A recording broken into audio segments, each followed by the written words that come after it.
Halo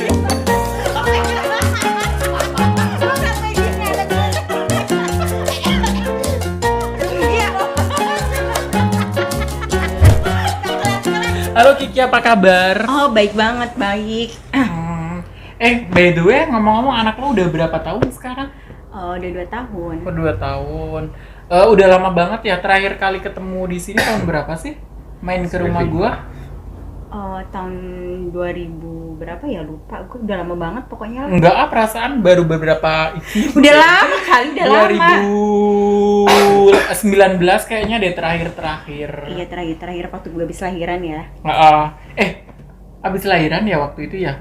Oh iya. Iya, Sekarang aku. anak lo umur berapa? 2 tahun. 2 tahun ya, kurang lebih setahunan nggak ketemu sama Miss Hui Hui. Kali ini Miss Kiki mau sharing mengenai kehidupan pribadinya. Aduh. Mau curhatan dikit. Iya. Kan lo kerja di finance, tentang pinjaman. Kan otomatis sekarang kalau misalnya mau ngajuin pinjaman itu benar-benar susah. Gue sendiri kerja di otomotif. Ada customer mau kredit, aduh susahnya minta ampun, padahal dia udah DP 40%. Jadi bener-bener ditelusuri banget kalau misalnya pekerjaannya atau usahanya berdampak COVID itu nggak akan di-approve. Tapi kalau misalnya Kiki, sekarang kondisinya gimana? Soalnya kan Kiki sekarang juga kerjanya kan di bagian finance. Betul. Nah, memberikan kredit ke orang-orang. Nah, gimana dampak COVID untuk pengajuan kredit kepada nasabah? Kalau dari yang saat ini kan gue kerja di perbankan. Cuman kalau yang namanya pengajuan kan ini memang langsung dari nasabahnya langsung kan. Yang artinya itu nasabah itu terundang. Nah, mungkin itu bisa mempermudahkan nasabah sih dari segi untuk finansial, karena kan bukan mengajukan langsung tapi kita memberikan dana kepada nasabah gitu. Oh, berarti yang Iya. yang dikasih pinjaman itu berarti kan sekarang lo kerja di CIMB Niaga. Iya. Di Niaga. Berarti yang diundang itu orang-orang pengguna kartu kredit Niaga, atau contoh nih ada orang nih, ada si A, dia pengen ngajuin pinjaman ke Niaga. Kalau dia nggak di-invite berarti nggak bisa dong? Nggak bisa. Jadi harus yang terundang baru bisa. Baru bisa mendapatkan fasilitas itu. Caranya dia terundang itu gimana sih? Kalau ini kan Apa random nomor telepon pemilik kartu kredit diteleponin melulu atau seperti enggak, apa sih? kalau dari perusahaan gue sih ya, ini dia benar-benar yang pure nasabah dari perbankannya tersebut. Oh, berarti Gitu. jadi debitur juga bisa dong, nggak harus pengguna kartu kredit? Harus pengguna kartu kredit karena ini Kalau nggak bayar berarti langsung dipotong kartu kreditnya dong? bukan kayak gitu. Jadi gini, ini kan kalau yang kerjaan Curiga langsung gue. kalau kerjaan gue yang saat ini ya, ini kan memang langsung pengguna dari kartu kredit. Jadi fasilitas kartu kredit yang kita berikan fasilitas ini kepada nasabah gitu. Soalnya kan gue ada pengalaman tuh beberapa kali sering diteleponin dari jangan sebut bang deh, si bang A, si B, bang A, bang B ya. Nah dia itu ini suka nawarin tapi gue tolak. Nah kalau misalnya kayak gitu gimana sih perasaan lu? Suka kan lo kerjanya kan nawarin orang loan, nawarin pinjaman, dapat list database. Dari list database kan otomatis kan langsung lo nelponin orang tuh. Apa sih suka dukanya yang lo hadapin? Kalau suka duka gue sih banyak banget ya. Yang pertama sih pasti ada penolakan sama nasabah kan. Setiap kita telepon, kita hubungi nasabah, pastilah nasabah itu mungkin sering kali dihubungi marketing lain gitu kan. Nah, pas pertama kali kita nelpon suka dibentak lah, suka di reject lah gitu kan. Terus suka yang dikata-katain lah sama nasabah, bahasa kasar lah, apalah gitu kan. Tapi juga ada juga sih kalau nasabah itu yang welcome karena dia mungkin butuh dana gitu kan. Jadi menunggu kita karena memang itu nasabah benar-benar yang terundang. Kalau yang nggak terundang itu nggak bakal dapat fasilitas ini. Walaupun contoh nasabah itu telepon di request langsung ke customer service. Kalau misalkan dia nggak terundang itu nggak bakal dia dapat. Nggak bakalan gitu. Kan banyak banget penolakan nih yang pernah lo alamin. Menurut lo bagaimana caranya sih menyikapin penolakan tersebut? Kan sebagai call center ya, kan pasti kan menawarkan, ya nggak sih? Betul. Bagaimana cara lu menyikapin dari penolakan tersebut? Kan lo tadi cerita sering ditolak, sering dibentak, ada dimarahin customer lah, inilah itulah. cara lu menyikapinya gimana, seperti apa? Kalau gue sih dari pribadi gue sih gue happy ya, karena kan dari mungkin karakter orang kan masing-masing. Betul. Yang artinya kan kalau misalkan contoh nih, kalau gue nih sendiri kalau habis dimarahin nasabah, habis dibentak, habis ditolak gitu kan, pasti ya gue kalau diri gue pribadi sih gue happy ya. Terus gimana caranya? Masa dibentak-bentak orang happy? Iya, karena gini, tergantung kita juga kan. Karena kita menghandle nasabah itu nggak secara face to face gitu kan. Kita ngomong, kita telepon gitu kan. Gue telepon nasabah itu bisa sampai ribuan dalam sehari. Wow. Dan itu juga kalau pas diangkat, mungkin nasabah itu mungkin moodnya nggak bagus ya kan. Terus mungkin tuh nasabah itu lagi happy, lagi itu dia senang, sedih gitu kan, kita nggak pernah tahu mimpi nasabah gitu kan. Yang penting kita smell voice lah. Kalau misalkan contoh nih ketemu nasabah, yang penting kita hati kita sabar. Terus kita juga ya kalau misalkan dimarah-marahin nasabah sih memang ada emosi gitu kan. Kenapa sih kok dia marah-marahin gue, padahal kan gue cuma niatnya baik, cuma nelpon, cuma pengen nawarin doang kan. Tapi kalau misalkan responnya dari nasabah itu kurang bagus, menyenangkan, ya gue gimana caranya gue ngibur diri gue sendiri. Yaudah gue sabar, gue coba untuk servis ke sama nasabah kan, biar gue juga happy, biar gue juga pengen dapat sama-sama happy lah sebenarnya tujuannya gitu. Ya ampun. Nah gitulah. Begitu mulianya hatinya Ibu Kiki. Apa namanya, kalau misalnya kan pasti ada suka duka dong dalam pekerjaan lu. Apa sih suka dukanya? Atau ada hal menyenangkan gak sih yang lu dapatkan dari kayak gitu? Selain kalau tadi kan udah ngomongin yang nggak enak tuh, dibentak-bentak bla bla segala macem. Kalau yang bikin enaknya itu gimana sih? Kalau pas bikin enaknya itu ya, pas gue dapet nih nasabah yang bener-bener dia interest, nasabah itu baik dan dia punya tuh limit gede, ya kan. Terus tau-tau dia pas gue telepon, dia langsung enggak, responnya dia welcome sama gue gitu kan. Jadi kayak family gitu, ngajak ngobrol, dan endingnya pas gue tawarin dengan mungkin suku bunga yang tinggi atau misalkan dengan promo-promo yang kita tawarkan kepada nasabah, itu dia langsung bilang, oh ya udah, nanti pas gue nanya, Pak, dananya mau ditransfer ke rekening mana gitu kan. Nah terus nasabahnya bilang ke rekening A gini. Nah itu gue happy, dan itu nominalnya pasti besar, gue happy banget karena itu kan tahu sendiri komisinya kan juga pasti besar. Alhamdulillah. Gitu. Iya. Berarti senengnya karena jualan aja ya sebenarnya ya. Atau mungkin ada hal-hal yang menarik nggak sih pada saat lo telepon? Ada hal lucu nggak sih? Oh banyak tuh. Pernah ngalamin nggak sih hal-hal kalau lucu? yang hal-hal lucu kayak gitu banyak banget ya. Yang pertama mungkin salah sambung lah, itu bukan nomor nasabahnya lah. Terus tahu-tahu tiba-tiba nasabah itu bilang enggak, saya lagi sibuk, lagi apa gitu, tiba-tiba marah-marah gak jelas gitu kan. Terus dan bikin gue pengen ketawa sendiri. Gue ketawa di dalam hati gue, ini orang kenapa ya, kok gue cuma nawarin doang, tiba-tiba dia marah-marah. Pernah juga gue paling nyesek, baru pertama kali pagi-pagi gue nelpon itu suatu nasabah.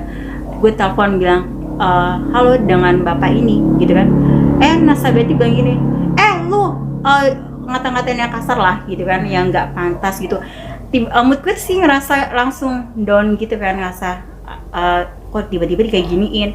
Udah nih pikiran gue udah kemana-mana, tapi biar ntar gue hasil gue bagus ya, gue nggak coba ngaruh dia gitu. Gitu sih. Kalau apa namanya, selain sebenarnya motivasi terbesar lu kerja itu apa sih? Kan lu cewek nih. Kenapa nggak ada keinginan mungkin pengen dapet suami kaya biar nggak usah kerja? Kalau pribadi sendiri kenapa sih? Apakah pengen tetap jadi independent woman atau seperti apa? Kalau misalnya ngomongin lu seorang pribadi nih sebagai ya udahlah diungkapkan sendiri aja. Motivasi terbesar dalam hidup. Gak kuat nih sebenarnya gue ngomong, tapi ya motivasi gue terbesar ini ya gue untuk yang pertama sih keluarga gue. Terus kan gue juga punya anak gitu kan. Ya tujuan orang tua sih ingin ngebahagiain anaknya kan, pengen ngasih yang terbaik buat anaknya gitu kan. Dan yang terutama sih gue prinsip hidup gue sih, gue nggak mau ngerepotin orang tua ataupun orang-orang yang di sekitar gue.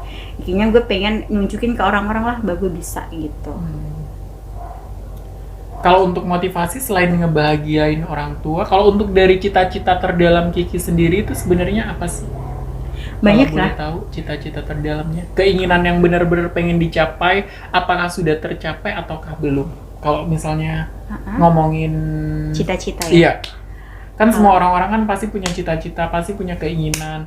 Kayak gue dulu kan pengennya jadi, kalau masih kecil sih enak ya kita ngomong kalau misalnya cita-cita, oh gue mau jadi ini, oh gue mau jadi itu. Tapi kalau misalnya udah gede, kadang kita itu udah apa ya, kayak nggak tahu apa sih sebenarnya yang kita mau seperti itu. Kadang kan meraba-raba, gue sendiri juga udah setua ini juga gue, apa sih sebenarnya yang the real one itu, yang bener pengen dapat itu apa sih? Kalau untuk Kiki sendiri, cita-cita terbesarnya apa sih? Kalau gue pribadi sih cita-cita gue uh, pengen Kok jadi jadi melo gue kalau kayak gitu gue jadi apa? Iya.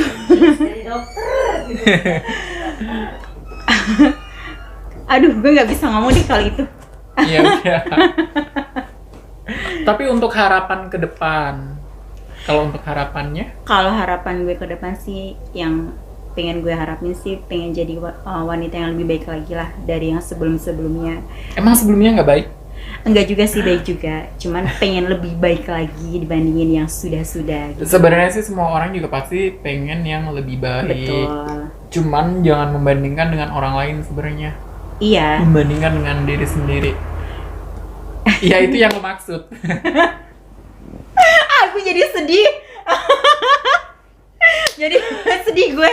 Sumpah. Sekarang gini deh ngomongin, tadi kan udah ngomongin pekerjaan. Sebenarnya kalau misalnya kerja itu kan, gue ada pernah denger kayak seminar itu yang mengatakan bahwa kalau misalnya kerja itu harus benar-benar dengan motivasi kerja itu suka gitu loh. Sebenarnya honestly nih, sejujurnya dari hati yang terdalam, lo seneng nggak sih dengan apa yang lo lakuin seperti ini, dengan pekerjaan yang lo dapet? Jujur nih ya, apa sih yang melatar belakangin lo kenapa mau bekerja seperti itu? Apakah karena nggak ada pilihan lain? Atau karena emang bener-bener lo cinta dengan apa yang lo lakukan? Sejujurnya, kalau gue sendiri kan gue kerja sebagai marketing. Cuman menurut gue itu sebenarnya nggak suka dengan pekerjaan gue. Jadi seolah-olah itu, ya karena nggak ada pilihan lain. Makanya gue jalanin. Dan akhirnya gue menikmatin, walaupun kadang menyakitkan. Kalau untuk Kiki sendiri gimana? Kalau menurut pribadi gue sih, kalau pekerjaannya sekarang dan sebelum-sebelumnya sih gue happy ya.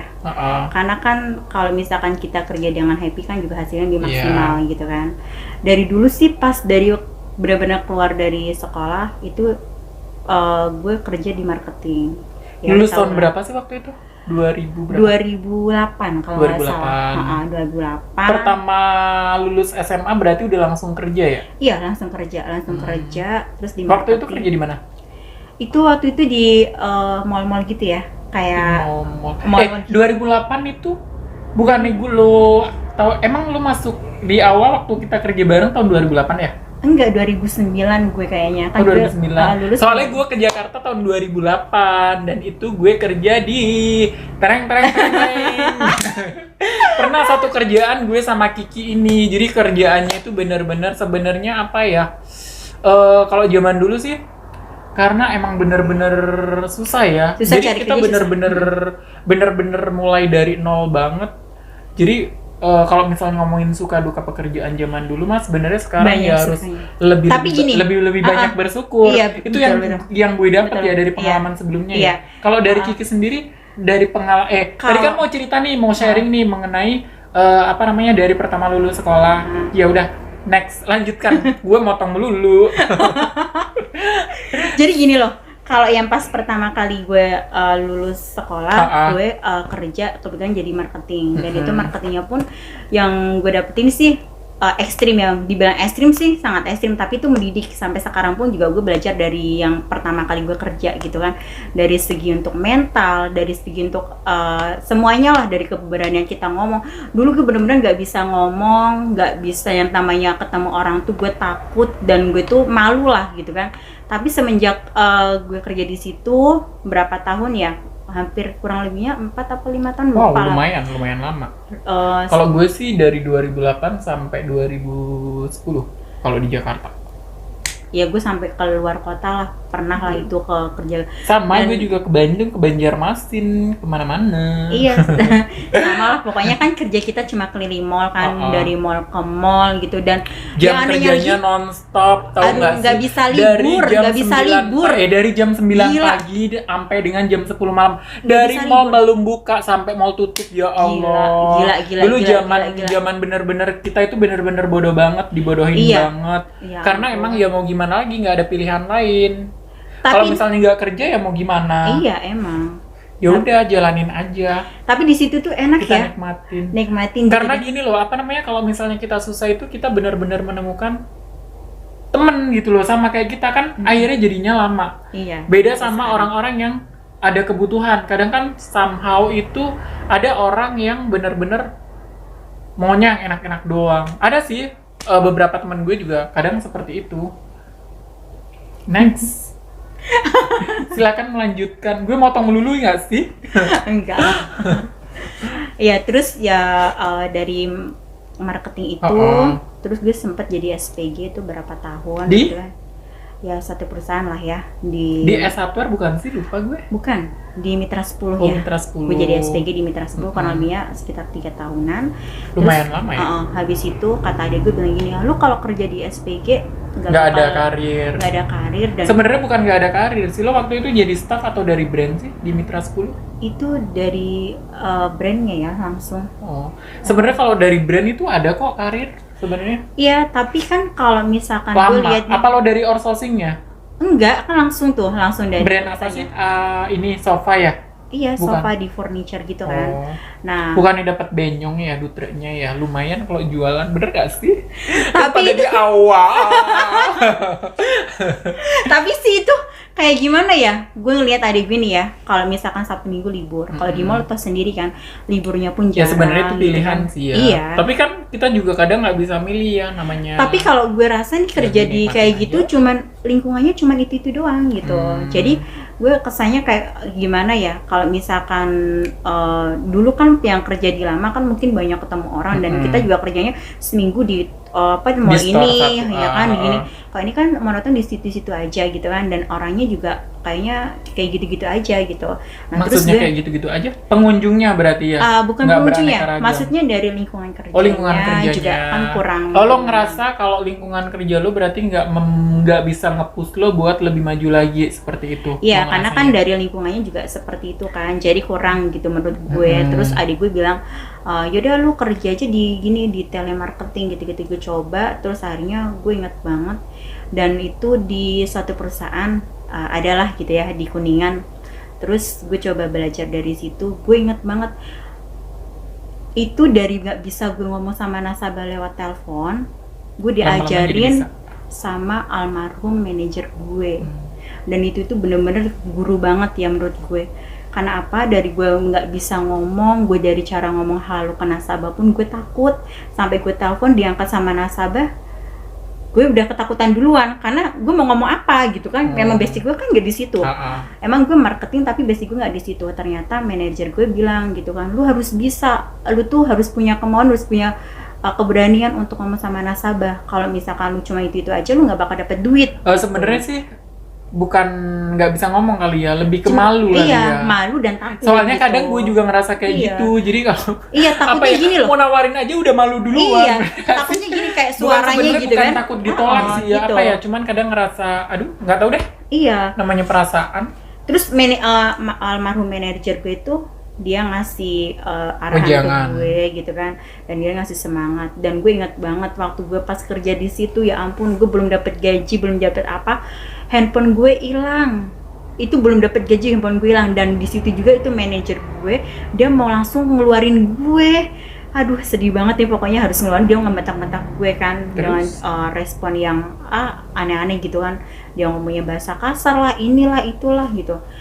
Terus dari situ gue coba belajar diajarin dia, gue bisa. Terus gue closing banyak, alhamdulillah ya. Terus yang terakhir gue sebelum keluar, gue masuk yang namanya itu tim spesial gitu kan. Kalau dari Apa sana, itu kalau misalnya Itu yang sebelum kerjaan sekarang ya berarti ya? Iya. Jadi itu kayak misalkan tim spesial itu kayak tim-tim pilihan gitu ya. Terus akhirnya gue mutusin. Yang membedakan dengan tim yang lain, kenapa disebut tim spesial? Ya mungkin itu karena tim pilihan ya, maksudnya Mungkin yang karena sering, jualannya benyong. jadi dari segi jualannya, dari segi penawarannya ke nasabah gitu kan. Terus nggak lama kemudian gue akhirnya cabut dari perusahaan itu. Gue di situ kurang lebihnya di 2 tahun. Kok cabut sih? Padahal kan kata udah enak.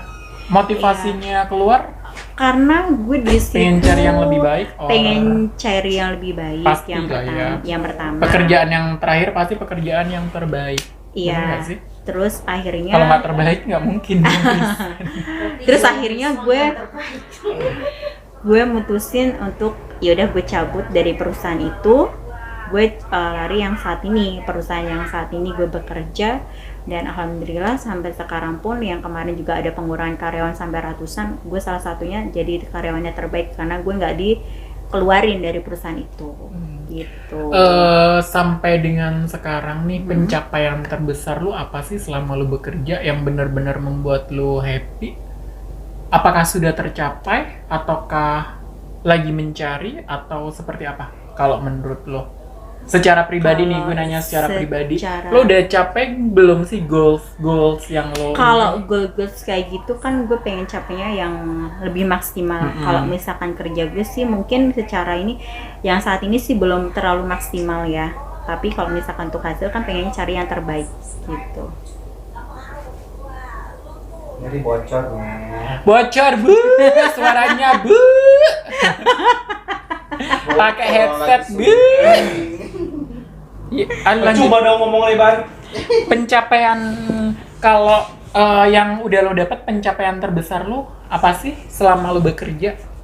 Pencapaian terbesar. Apakah udah jalan-jalan ke luar negeri atau udah ngebahagiain orang tua? Apakah lo masih pengen mencapai sesuatu yang lebih, yang udah lo dapet nih selain uang, atau emang lebih termotivasi buat uang? Termotivasi buat uang ya, uang lebih banyak. Pastilah lagi. ya. Semua hidup butuh dutra. Jurus juga pengen dapat yang res lebih menarik lagi. Tau lah kalau di marketing kan pasti banyak res ya, yang artinya kayak misalkan keluar negeri terus dapat kayak misalkan nih contoh challenge apa gitu, dan pengennya sih dapat karir yang lebih bagus lagi. Gitu. Ya kita doakan semoga Kiki mendapatkan yang terbaik untuk dirinya. Amin. By the way, thank you udah nemenin di Mari Channel yang berantakan banget, yang suara gue ngondek banget. Oh my god. Tapi gue happy sih teman-teman gue pada datang ke sini, soalnya gue kalau di kantor itu diem banget, nggak bisa ngondekan, tau nggak sih? Iya. Kayak apa ya? Rasanya kayak bisul ini udah pecah gitu loh. Aduh, ya ampun. Kesan dan pesan nih yang mau disampaikan kepada pemirsa buat Kiki gimana sih, kan tadi udah apa namanya mencurahkan isi hatinya tentang suka duka kehidupannya dan suka duka kehidupan pekerjaan. Tapi by the way ngomongin kalau misalnya pekerjaan, kan kita overtime ya dulu kerja. Ada nggak sih kalau yang sekarang overtime kayak gitu? Oh enggak, kalau sekarang itu kerja Lebih on jam time. Kerjanya kalau normal ya. Terus juga ya lebih baik lah daripada yang dulu. Ya udah, gue minta kesan-kesan terakhirnya. Apa kesan-kesan terakhirnya? Enggak, maksudnya yang mau lo sampaikan kepada para pemirsa. Ini kesan pesannya apa sih?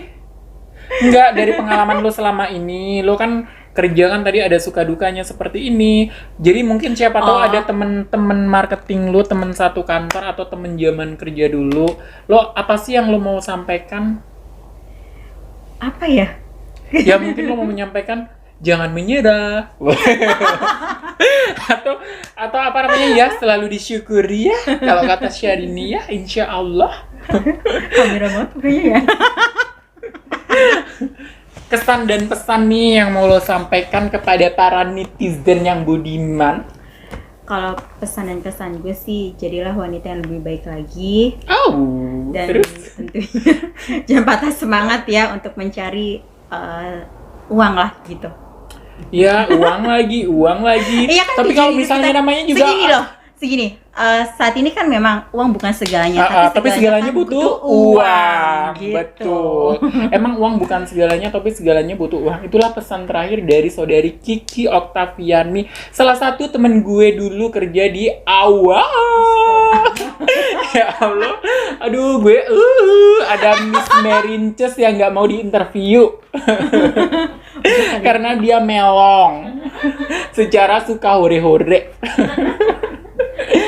Ya udah, jangan lupa subscribe kalau misalnya kalian suka, boleh di-share, boleh komen, atau kalian kalau misalnya mau ngasih komentar siapa tahu sih ada pengen ngobrolin tentang apa, boleh nanti gue cariin narasumber yang siapa tahu pas buat kalian, siapa tahu bisa menghibur, dan insya Allah semoga bisa menghibur. Jangan lupa loncengnya dan subscribe. Thank you. Wassalamualaikum warahmatullahi wabarakatuh. Bye.